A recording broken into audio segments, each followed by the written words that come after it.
Өз қиындықтарыңды ешкімге айтпа. Себебі олардың 80%-на сенің қиындықтарың қызық емес.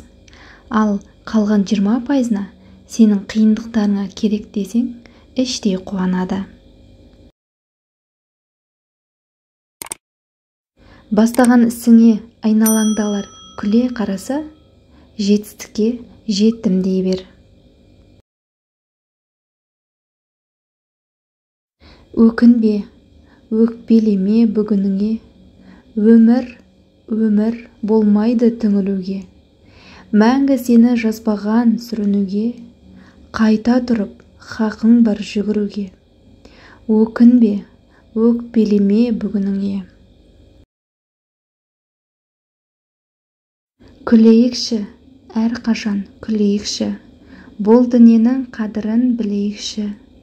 Әр күн сайын Құдайға шүкір айтып, бақытты боп жадырап жүрейікші. Мақсатыңды жазып отыр. Көп мақсат алма. Бірнеше мақсат жетеді. Бір мақсатқа жеткеннен кейін жаңа мақсат қой. Я Алла, қиыншылық келсе, сабыр менен төзім бер. Бақыт берсең, бағалауды қосып бер. Бір өзіңді ұмытпаған пенденің жүрегіне иман нұрын төгіп бер. Болашағын қатты уайымдаған адам бүгінгі күннің бақытынан айырылады. Егер барлық тыйымдарға мән беретін болсаңыз, онда ешқашан жетістікке жете алмайсыз. Уақыт өткен сайын көргенде шын қуанатын адамдардың қатары сиреп бара жатқан байқаймыз. Сізден өздері сұрамайынша ешкімге ақыл айтпаңыз. Адамдар олар үшін істеген жақсылықтарыңызды ешқашан байқамайды. Есесіне олардың айтқанын бір рет орындамасаңыз, оны ешқашан ұмытпайды.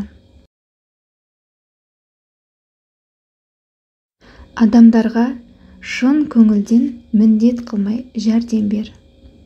Бірақ жалқаулар мен еріншектерге емес. Бәріміз кәрілік келмей жатып, бақытты өмірдің дәмін сезінуіміз керек. Өмірде қандай жағдай болмасын, адамдық қалпыңды сақтауды ұмытпа.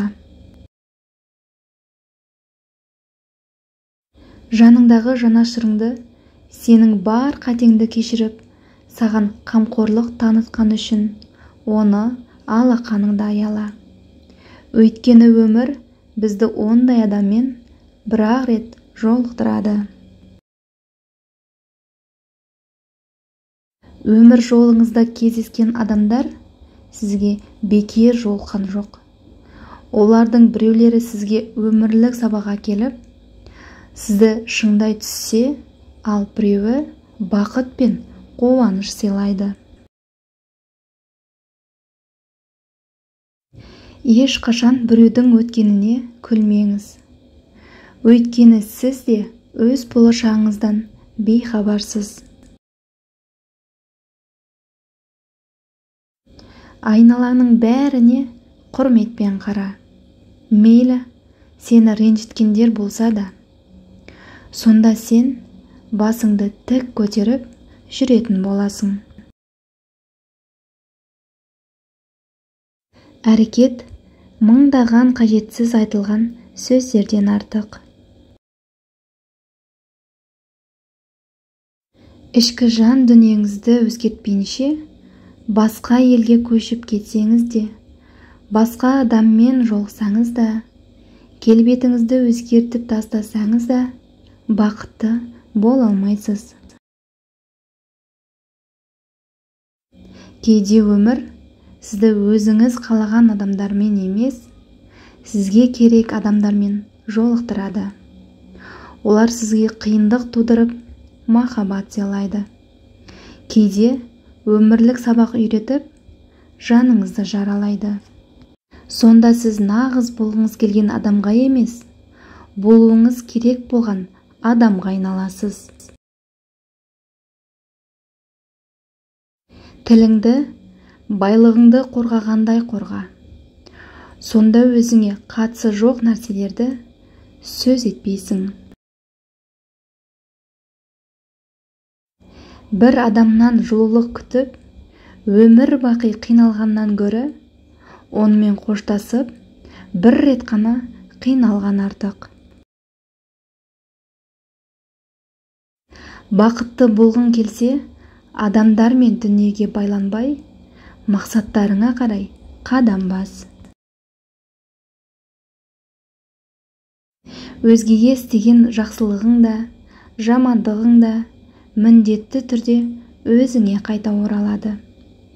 Бұл ешқандай жаза да, сый да емес. Бар болғаны әлем солай жаратылған.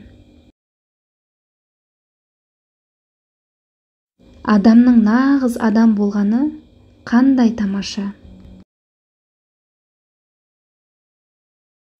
Өліміне дейін ешкімді бақытты деп айта алмаймыз. Өмір баспалдақ тәрізді. Биікке шығарда жолыңызда кездескен адамдармен сәлеміңіз түзу болсын. Сонда баспалдақтан қайта түсер жолыңызда өздері сізге қолдарын созатын болады. Тағдырдың ең үлкен сыйы жаныңда сенің барыңа шүкір дейтін адамның болуы. 1000 шақырым жолдың өзі алғашқы қадамдардан басталады. Жаратқан біздің кіммен бақытты болатынымызды біледі. Сондықтан керек емес адамдардан айырып, басқа жандарға қосады. Мен туралы көптің не ойлайтыны маңызды емес. Маңыздысы Аллах разы болса болды. Бүгін ешкім істегісі келмеген іспен айналсаң, ертең ешкім қол жеткізбеген жағдайда өмір сүресің. Бүгін уақыт жоқ, ертең көңіл күй жоқ. Ал тағы бір күні біз де жоқ боламыз. Ештеңені ертеңге қалдырмаңыз. Қазір өмір сүріңіз.